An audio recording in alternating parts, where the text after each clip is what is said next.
Mereka katakan lau ataitum haula'ir rahta. Alangkah baiknya jika kamu datang ke rombongan tadi yang barusan datang ke sini. Alladzina nazalu, yaitu satu rombongan yang telah singgah di tempat ini. La'allahu ayyakuna 'inda ba'dihim syai'un. Barangkali salah satu dari mereka memiliki sesuatu. Fa'atauhum faqalu, lalu mereka mendatangi para sahabat itu, lalu mereka katakan, ya ayyuhar rahtu, wahai rombongan, inna sayyidana ludiyo wa sa'ina lahu bikulli syai'in la yanfa'u. Sesungguhnya sayyid kami, pemimpin kami disengat, dan kami sudah mengusahakan untuknya segala macam, tetapi tidak bermanfaat untuknya. Fahal 'inda ahadikum, fahal 'inda ahadim minkum min syai', apa salah seorang dari kamu memiliki sesuatu? Ini begini, kalau di lafadz yang lain, budak dari kabilah, dari suku tadi nyamperin mereka, lalu bertanya, hal fikum raq, ada tidak di antara kalian yang bisa menjampe? Karena fa inna sayyidal qaum, karena kepala dari suku tadi salim. Jadi salim itu selamat. Jadi orang Arab biasanya kalau kaitannya dengan disengat kala dan itu kalau ngomong dilabik-labik. Jadi kalau ladig atau ludigo kan tersengat. Nah, ini menimbulkan apa ya, keputusasaan nanti, kesialan lah gitu apa. Tasyaum. Tapi mereka ganti dengan kata yang mengandung tafaul, harapan, selamat, maksudnya disengat kala. Ya kalau ular kala jengking yang ada di padang pasir kan lebih dahsyat kan ketimbang yang di tempat kita. Maka mereka menggunakan kata-kata tadi. Kemudian faqala ba'duhum, sebagian dari atau salah satu dari rombongan sahabat tadi mengatakan, na'am, ya bisa. Siapa itu? Ya Abu Sa'id sendiri sebetulnya. Sahabat Abu Sa'id katakan, ya saya bisa. Wallah inilah arqi, demi Allah saya mau meruqyah. Walakin wallah laqad istadafnakum falam tudayyifuna. Tapi demi Allah tadi kami minta jamuan, kalian nggak mau menjamu kami. Fama ana biraqin lakum hatta taj'alu lana ju'lan. Enggak, kami enggak mau meruqyah kalian hingga kalian kasih upahnya dong.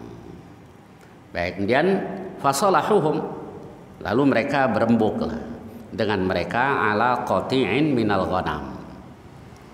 Ya udah, nanti dikasih beberapa ekor kambing. Oke, sepakat. Famtalaqa yatfilu alaihi wa yaqra. Lalu berangkatlah. Nah, dan kemudian dia ludahkan, dia baca alhamdulillahirabbil alamin dan seterusnya. Yakni dia bacakan surah Al-Fatihah. Kalau di lafadz yang lain dia bacakan surah Al-Fatihah, diludahkan di bagian tubuh yang disengat kala. Padahal nih sahabat nggak pernah meruqyah. Pokoknya nekat ya saya bisa meruqyah, jampe padahal nggak pernah, bukan ahli meruqyah. Dia bacakan surah Al-Fatihah, diludahkan di bagian tubuh yang disengat kala, Allah kasih sembuh. Nah, baik, berarti Al-Fatihah bisa dipakai untuk meruqyah. Dasarnya hadis ini Bukhari Muslim. Nah, kemudian faka'annama nusyita min iqal, seolah terlepas dari ikatan. Jadi orang tadi kan namanya kena racun itu kan ya nih, tahu-tahu lepas dikit hilang. Kemudian fantolaqa yamshi wa ma bihi qalabah, dia kembali, dia berangkat berjalan seolah tidak ada bekas sakitnya. Jadi Allah kasih sembuh sama sekali. Kemudian dia katakan, kepala suku tadi katakan ke kaumnya, kata kepala suku tadi, fa'aufuhum ju'lahum alladhi salahuhum alaih. Ya sudah, tunaikan, bayarkan apa upah yang telah kamu sepakati dengan mereka. Nah, kemudian faqala ba'duhum, sebagian dari mereka katakan iksimu, bagilah. Faqala alladzi raqa, yang telah meruqyah tadi katakan la taf'alu, jangan kamu lakukan. Hatta na'tiyan nabiyya sallallahu alaihi wasallam, hingga kita datang kepada Nabi sallallahu alaihi wasallam. Nah, kalau sahabat begitu hati-hati. Padahal kan tadi perjanjiannya dikasih beberapa ekor kambing. Begitu dikasih ternyata ragu, nanya dulu ke Rasul. Mana ada yang begini sekarang? Yang ada sekarang juga dimakan dulu habis baru nanya ke Ustadz itu ya. Ustadz gimana, dulu ada nanya ke Allah yarham Ustadz Haki, bikin usaha pemancingan. Pemancingan itu kan ada yang halal tapi ada juga yang subhat kan. Yang mana subhat? Yang kayak judi. Dapat sekilo ya 50.000, dapat 1 kuintal ya 50.000. Nah, ini mirip judi. Temen nanya, "Saat gimana nih saat hukumnya nih?" Kalau apa begini begitu. Udah belum? Udah, yang lalu biasaan kalau udah baru nanya tuh. Jadi kalau udah lewat baru nanya. Kalau sahabat enggak, hati-hati benar. Nanya dulu ke Rasul. Kemudian fanadhkuru lahu alladzi kan, kita terangkan kepada Nabi apa yang telah terjadi. Fanangduru madza ya'murun, lalu kita tunggu apa yang diperintahkan Rasul kepada kami. Faqadimu ala Rasulillah sallallahu alaihi wasallam, lalu mereka pun mendatangi Rasul. Fadzakarulah, mereka terangkan hal itu kepada Rasul. Faqal, lalu Nabi katakan, wa ma yudrika annaha ruqyah, kok kamu tahu sih kalau Fatihah itu adalah ruqyah. Nah, artinya ini pembenaran dari Rasul, berarti boleh meruqyah dengan surah Al-Fatihah. Wa ma adraka annaha ruqyah. Tsumma qal, kemudian Nabi katakan, qad asabtum, kamu sudah benar. Iqsimu wadribu lima'akum sahman, udah bagi-bagikan dan tetapkan aku untukku satu bagian bersama dengan kamu. Fa dhahika Rasulullah SAW, lalu Rasul tertawa. Artinya upah ruqyah yang benar itu dihalalkan. Seperti judulnya itu, babu jawazi akhdil ujrah ala ruqyah bil Quran wal adhkar. Bab bolehnya mengambil upah karena ruqyah dengan Al-Quran dan dengan zikir-zikir. Nah, ini kalau ruqyahnya benar, ruqyah yang dengan Al-Quran, dengan Al-Fatihah, atau dengan zikir-zikir yang tidak ada unsur syiriknya. Sebagaimana yang sudah kita kaji pada kajian yang lalu, yaitu ketika Rasulullah SAW ditanya, ya Rasulullah, kunna narqi fil jahiliyah, begitu dalam riwayat Muslim. Ya Rasul, kami biasa meruqyah di zaman jahiliyah. Maksudnya hukumnya gimana ini ya Rasul? Nabi katakan, i'ridu alayya ruqakum, tunjukkan kepadaku ruqyah kamu. Lalu Nabi katakan, la ba'sa birruqa ma lam yakun fihi syirkun. Tidak mengapa dengan ruqyah selama tidak ada unsur syiriknya. Mana yang tidak ada unsur syiriknya? Ya, terutama itu yang dicontohkan, yang diajarkan oleh Rasulullah Sallallahu Alaihi Wasallam, itu nggak ada unsur syiriknya. Kalau yang orang bikin seringkali tercampur antara tauhid dan syirik. Jadi kalau kita nggak teliti banget tuh seringkali tercampur dengan kemusyrikan. Kayaknya bener nih, nggak ternyata terselip di situ kemusyrikan. Sebut ini, sebut itu. Kalau yang diajarkan Rasul nggak ada ruqyah yang sebut ini, sebut itu. Ya sebut Allah. Itu yang diajarkan Rasul. Jibril meruqyah Rasul juga begitu. Nah, kata Jibril, istakaita ya Muhammad, engkau sakit wahai Muhammad? Naam. Bismillahi arqiq, dengan nama Allah aku meruqyah engkau. Itu kan Allah yang disebut, nggak yang lain-lain. Kalau sekarang begitu mulai komat kamit mulutnya selain Allah disebut, syekh ini, syekh itu, enggak. Kalau Rasul begitu yang diajarkan. Nah, Jibril meruqyah Rasul juga dengan Bismillahi arqiq min kulli syai'in yu'dhik, dari segala sesuatu yang mengganggu, yang menyakiti engkau. Min kulli nafsin aw 'ainin hasidin Allah yashfik, dari setiap jiwa dan mata yang pendengki. Semoga Allah sembuhkan engkau. Bismillahirrahmanirrahim, dengan nama Allah aku meruqyah engkau. Tuh kan, nggak ada unsur syiriknya, malah tauhid. Atau Nabi kalau ada yang terluka, kalau dilihat sepintas sama ya, komat kamit. Nah, kan? Nah, yang dukun begitu juga kan? Nah, bedanya di mana? Yang disebut. Ada orang terluka, Rasul berbuat begitu. Bismillahi turbatu ardina biriqati ba'dina liyusfa saqimu nabi idni rabbina. Itu kan tauhid semuanya. Bismillah, dengan nama Allah, turbatu ardina. Ini adalah debu bumi kami. Biriqati ba'dina, dengan air ludah salah seorang dari kami. Li yusfa saqimuna, agar disembuhkan yang sakit di antara kami. Bi idzni rabbina, dengan izin Tuhan kami. Jadi ruqyah yang diajarkan Rasul SAW tauhid isinya. Jadi tidak ada sedikit pun tercampur dengan unsur syirik. Berarti boleh ya kayak begini. Mau alih profesi boleh ngambil upah. Nih. Pertama, ruqyah orang karena lillahi ta'ala, diqabul oleh Allah. Yang kedua, dikasih duit, mulai sedikit agak ada pamrihnya. Ketiga, keempat, bukan karena Allah lagi, nggak makbul lagi ya, nggak mempan lagi.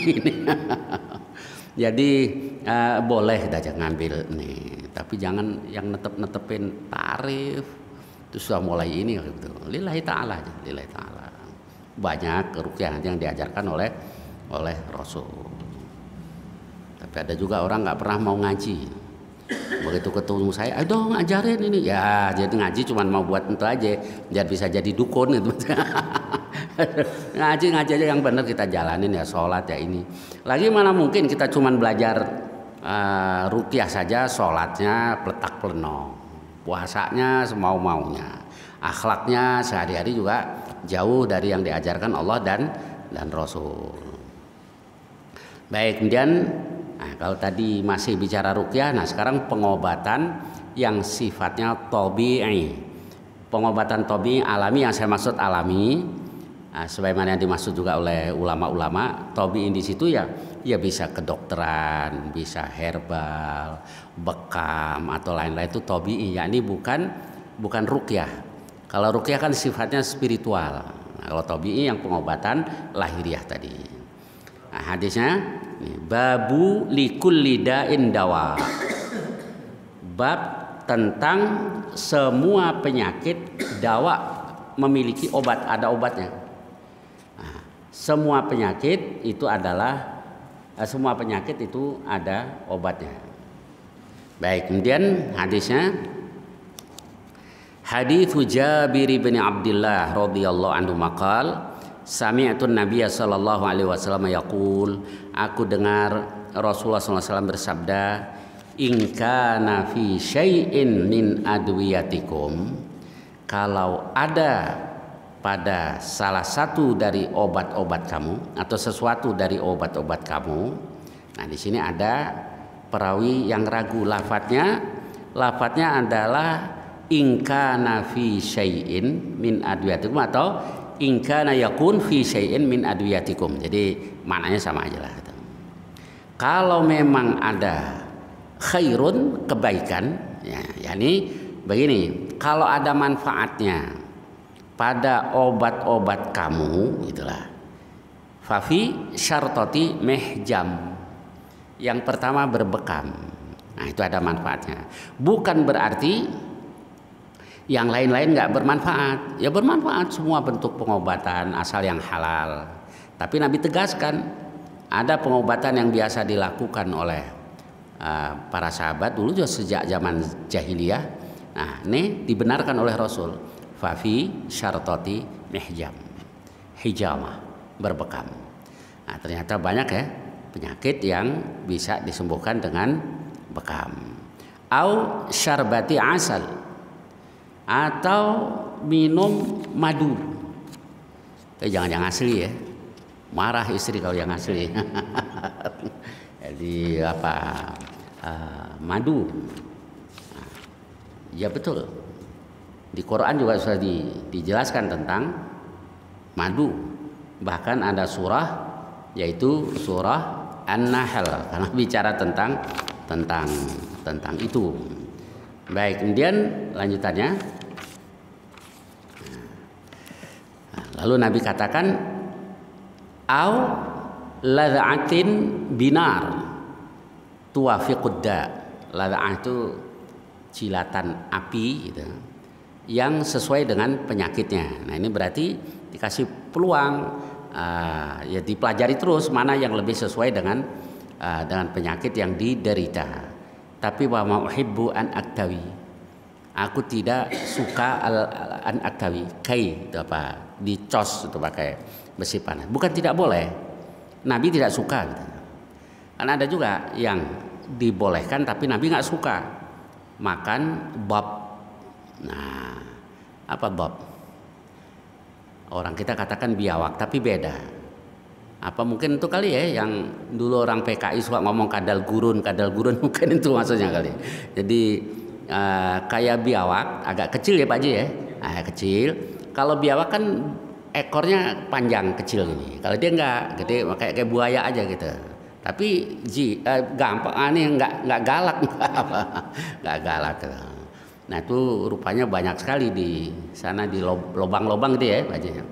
Nah, ketika di rumah Rasul ada daging tadi dibawakan orang, Nabi katakan bukan Nabi larang, tapi Nabi nggak biasa, karena di kampung Nabi tidak ada itu apa bob tadi. Jadi bobnya beda ya. Kalau bob kita lain lagi ya, gede. Kalau yang dari kecil, kalau yang udah tua gede. Di rumah saya sampai sekarang tuh di atas plafon tuh banyak apa biawak, karena dulu di bawah tuh kebun-kebun kan kosong, semak-semak gitu lah, dan dibersihkan. Nah rupanya biak-biaknya pada lari di atas plafon gitu. Nah kebetulan rumah itu dulu kosong 2 tahun, jadi seneng tinggal sampai sekarang masih ada. Karena ngeri juga kalau malam-malam ya jalannya blok gitu. Yang paling gede itu jalannya ini, takut jebol aja, blok gede udah biangnya. Baik, saya lanjutkan. Jadi ini diantara berobat yang diajarkan, yang dibenarkan oleh Rasulullah SAW. Jadi hasil berobat secara alamiah itu diperintahkan oleh Rasul. Nah ini yang kemudian dibahas oleh Imam Nawawi. Nah, Imam Nawawi mengutip pendapat Al-Qadhi Iyad. Nah, di antara keterangan beliau, wa fiha raddun ala man angkarat tadawi min hulati sufiyah. Nah, di hadis ini kata Al-Qadhi Iyad yang dikutip oleh Imam Nawawi, berarti ini adalah bantahan buat orang yang mengingkari pengobatan dari hulati sufiyah, dari para sufi yang melampaui batas. Jadi rupanya ada di antara sufi-sufi yang melampaui batas, anti berobat, udah serahin aja ke Allah. Nah, ini kata Al-Qadhi Iyad waqal, dan dia katakan, ini orang-orang sufi tadi katakan yang melampaui batas tuh, kullu syai'in biqada wa qadar fala hajata ila tadawi. Segala sesuatu itu ya dengan qada dan qadar Allah, maka nggak perlu pengobatan. Waktunya sakit aja, waktunya mati aja. Jadi begitu pendapat sekelompok kaum sufi yang melampaui batas tadi. Kata Al-Qadhi Iyad, bantahan buat mereka hadis-hadis tadi. Nah sekarang wa hujjatul ulama hadil ahadits. Nah sedangkan para ulama hujahnya ya hadis-hadis tadi, perintah untuk berobat.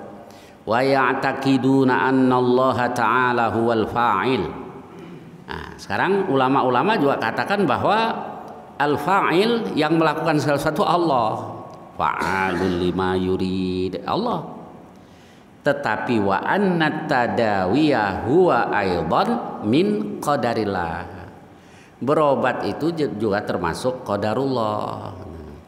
Nah, maka ada ulama yang katakan, aku akan robah takdir dengan takdir apa? Berdoa, ya benar. Kemudian berobat kan Allah yang suruh.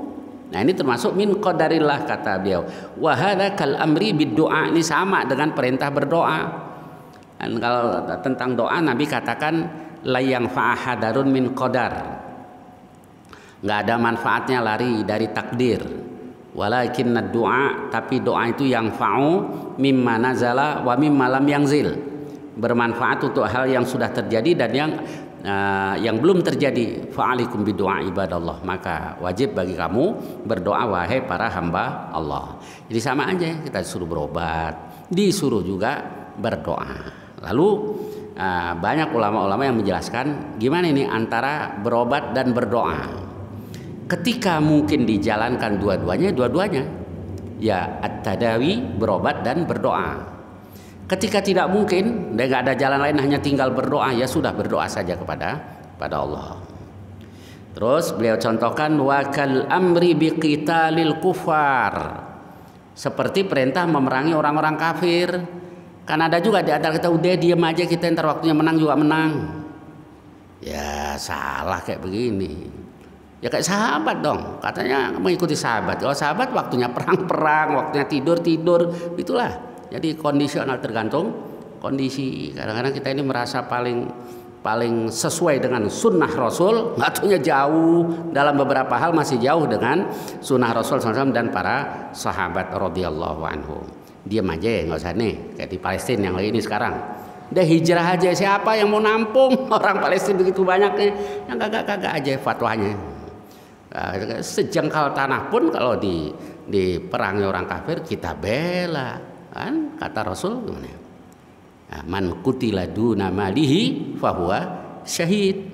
Yang terbunuh karena membela hartanya syahid, bela hartanya syahid. Baik. Jadi kayak ada yang nanya, ya Rasul, kalau ada orang mau rampok harta saya gimana? La tu'tih, jangan kau berikan. Jangan kau berikan. Kalau dia membunuh saya, menyerang saya, fa anta syahid. Engkau syahid. Kalau dia yang terbunuh, jadi nyerang, terbunuh, huwa finnar. Dia di neraka. Begitu yang diajarkan Rasul. Jadi bukan umat Islam itu bukan jadi umat Islam yang kayak kerupuk kanginan begini. Enggak berdaya, enggak. Ya mesti ada ini dong biar disegani oleh orang lain. Kita enggak suka ganggu orang, tapi jangan juga diganggu. Baik, kita lanjutkan. Wa bit tahassun wa mujanabatil ilqa bil yadi ila tahluka. Dan misalnya perintah menjaga diri. Nah, itu kan kalau memang pasrah dengan takdir, saya nggak usah dijaga dirinya, waktunya ancur aja gitu ya. Enggak disuruh, dalam banyak hal disuruh. Wa mujanabatil ilqa bil yadi ila tahluka. Dilarang juga mencampakkan diri ke dalam kebinasaan. Kan berarti upaya apapun lahir batin. Ma'annal ajal la yataghayyar. Padahal ajal mah nggak berubah. Nah, kalau sudah ajal Allah tiba ini, tapi memang kewajiban kita untuk berdoa, untuk berusaha, termasuk berobat tadi. Wal maqadir la tata'akhkhar wa la tataqaddam an awqatiha, kata beliau. Takdir nggak akan mundur, juga tidak akan maju dari waktu yang ditetapkan. Wala budda min wuqu'il muqaddarat wallahu alam, dan pasti terjadi apa yang telah ditakdirkan oleh Allah. Baik, kembali ke hadis tadi, berarti disuruh berobat kalau masih mungkin untuk berobat. Tapi harus yakin juga bahwa kesembuhan datangnya dari Allah. Tapi wajib tadi. Baik, saya lanjutkan. Selanjutnya hadits Ibnu Abbas radhiyallahu anhu maqal. Ihtajaman Nabi sallallahu alaihi wasallam wa atal hajjam ajrah. Nabi berbekam, Nabi berikan kepada tukang bekam itu upahnya.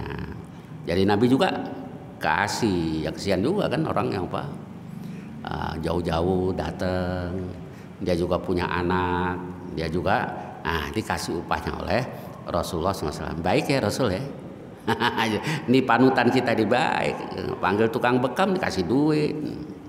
Baik, kemudian haditsu Anas radhiyallahu an qal kana Nabi sallallahu alaihi wasallam yahtajim wa lam yakun yadhlimu ahadan ajrah. Nah, ini lebih tegas lagi. Anas bin Malik katakan bahwa Nabi itu berbekam, tapi Nabi tidak menzalimi seorang pun dalam hal upahnya, tetap dikasih sama Rasul. Padahal para sahabat bisa ngebekam Rasul gak udah girang kan, bisa melakukan sesuatu untuk Rasul ya girang, tapi Nabi tetap contohkan jadi pemimpin yang baik. Kemudian hadis berikutnya, hadis Ibnu Umar radhiyallahu anhuma, anin Nabi sallallahu alaihi wasallam qala, al-humma min faihi jahannam. Humma itu flu, demam dan yang sejenisnya itu dari hembusan jahanam. Kok bisa? Apa hubungannya jahanam dengan ini? Ya, ini hal-hal bukan hal yang irasional, tidak. Kalau irasional itu kan 1 tambah 1 ada 5. Nah, ini kan irasional, nggak masuk akal. Ghairu ma'kul. Nah, kalau 1 tambah 1 ada 2. Nah, ini ma'kul atau rasional. Kalau hal seperti ini meta rasional. Di atas kemampuan rasio. Nggak bisa mau dicerna-cerna pakai akal juga nggak bisa. Bukan tidak masuk akal, tapi di atas kemampuan akal karena menyangkut al-umurul ghaibiyah. Perkara-perkara gaib kayak surga, neraka. Ini al-umur ghaibiyah yang kewajiban kita adalah percaya dengan berita-berita yang disampaikan oleh baginda Rasulullah Sallallahu Alaihi Wasallam, termasuk nih. Jadi kayak flu, demam itu dari hembusan jahanam. Fabruduha bilma, dinginkan dengan air. Gimana caranya? Ya dikompres atau lainnya. Baik, berikutnya hadits Asma binti Abi Bakrin radhiyallahu anhu. Hadis yang berasal dari Asma binti Abi Bakar radhiyallahu anhu. Kanat idza utiyat bil bar'ah qad hummat tad'u laha. Jadi Asma binti Abi Bakar, kalau ada perempuan yang didatangkan kepadanya qad hummat, yang sudah demam tadi, tad'u laha, dia doakan. Akhadatil ma', dia ambil air, fasabbathu bainaha wa baina jaibiha, disiram air di antaranya di sininya. Qalat, dia katakan, wa kana Rasul ya'muruna an nabrudaha bil ma, Rasul perintahkan kami mendinginkannya dengan air. Jadi ini kalau perintah Rasul dinginkan dengan air. Nah, kemudian rupanya dipelajari terus oleh Asma bagian mana saja yang kalau sekarang dikompres itu ya, yang lebih pas untuk dikompres. Baik, kemudian hadis berikutnya. Hadits Rafi' ibni Khadij qal sami'tu an-nabiy sallallahu alaihi wasallam yaqul al-humma min fawhi jahannam fabruduha bil ma. Jadi isinya sama dengan tadi, bahwa humma, demam, itu dari hembusan jahanam, maka dinginkan dia dengan air. Dan masih banyak lagi ya bentuk-bentuk pengobatan yang diajarkan oleh yang diperintahkan oleh Rasulullah Sallallahu Alaihi Wasallam. Baik, kemudian saya tambahkan satu bab lagi, babu karahatit tadawi bil ludud. Bab tidak disukai berobat dengan al-ludud itu dijejalkan sesuatu lah di pinggir mulut orang yang sakit. Ini tidak disukai, bukan tidak boleh. Hadits Aisyah qalat ladatna fi maradih fa ja'ala yushir ilaina alla taludduni. Jadi Nabi sakit. Nah, kemudian para keluarganya berusaha untuk memasukkan itu makan tadi di pinggir mulut Rasul tadi, lut tadi. Rasul kasih isyarat, jangan. Fakulna, kami katakan karahiyatul marid liddawa. Oh, itu karena orang sakit ya, kan nggak suka obat, nggak suka diobatin dengan cara itu. Orang sakit kan kadang suka rewel gitu ya. Ntar kita jangan-jangan kalau sakit rewel ya.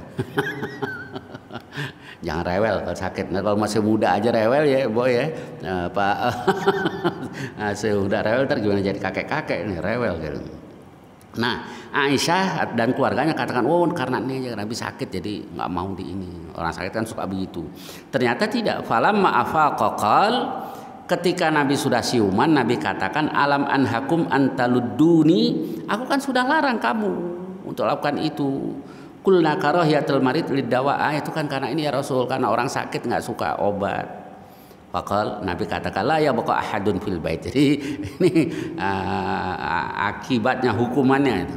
Ini nggak ada satupun yang tersisa di rumah ini illa ludda wa ana angdur. Nanti akan ngalamin dijejelin kayak begitu dan saya ngelihat, kata Rasul.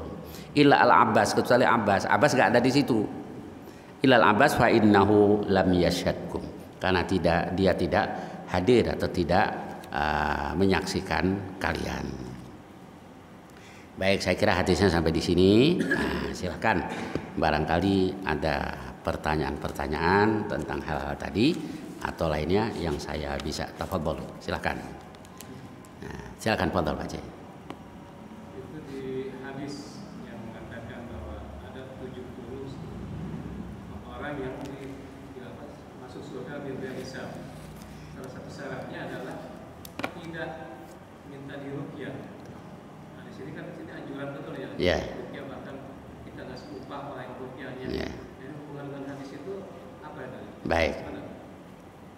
70 golongan itu yang yadkhulunal jannah itu sab'un alfan, 70.000 orang yang yadkhulunal jannah bi ghairi hisab wala adzab. Tanpa hisab, tanpa azab. Tanpa azab aja kita udah girang ya, apalagi tanpa hisab, tanpa azab. Nah, habis ngomong itu Rasul masuk ke rumah. Wah, kemudian para sahabat pada membahas soal itu. Oh, barangkali ini kali. Rasul keluar Nabi katakan, "Ma takhuduna fi?" Kalian lagi ngomongin apa ini? Kami lagi membicarakan 70.000 orang yang masuk surga tanpa hisab, tanpa azab. Lalu Nabi katakan, ulaikal ladzina la yarqun wa la yastarqun. Yang pertama, yang tidak meruqyah dan tidak minta diruqyah. Jadi ini bukan berarti meruqyah itu tidak boleh. Boleh asal ruqyahnya benar kayak di hadis tadi. Tetapi ada orang yang tingkat tawakalnya sangat tinggi. Gitu. Tingkat tawakalnya sangat tinggi. La yarqun wa la yastarqun wa ala rabbihim yatawakkalun. Jadi karena tawakalnya yang tinggi tadi, tidak meruqyah, tidak minta diruqyah dan bertawakal kepada Tuhan mereka. Lalu Uqasyah bin Mihsan yang katakan, "Ya Rasulullah, ud'allah ayyaj'alani minhum." Doakan aku kepada Allah biar Allah masukkan aku dalam kelompok mereka. Anta minhum, engkau termasuk golongan mereka. Tuh. Oh ya, yang lain baru ikut-ikutan, saya juga dong ya Rasul. Sabaqaka biha Uqasyah. Engkau sudah kedahuluan oleh Uqasyah. Nah, kemudian selanjutnya ada istilah begitu. Kalau ada orang yang terlambat itu kita katakan sabaqaka biha Uqasyah. Udah ketinggalan loh maka Uqasyah. Nah, jadi itu yang tawakalnya lebih tinggi lagi. Bukan kesempatan masuk surga dari sampai itu hilang. Kalau kita bisa diruqyah, kita ruqyah saya itu oh ya, ya tanpa azab bisa, tanpa hisab bisa, tetap dihisab. Kalau Uqasyah, ya Allah, itu tingkat ininya sangat tinggi. Ya silakan. Kalau orang sekarang ya, jangan kata ruqyah yang syar'i, ruqyah yang tidak syar'i, yang campur syirik pun dilanggar juga. Ada lagi? Baik, kalau tidak ada sampai di sini, mudah-mudahan banyak manfaatnya. Wassallallahu ala nabiyyina Muhammad wa ala alihi wa sahbihi wasallam. Alhamdulillahirabbil alamin. Assalamualaikum warahmatullahi wabarakatuh.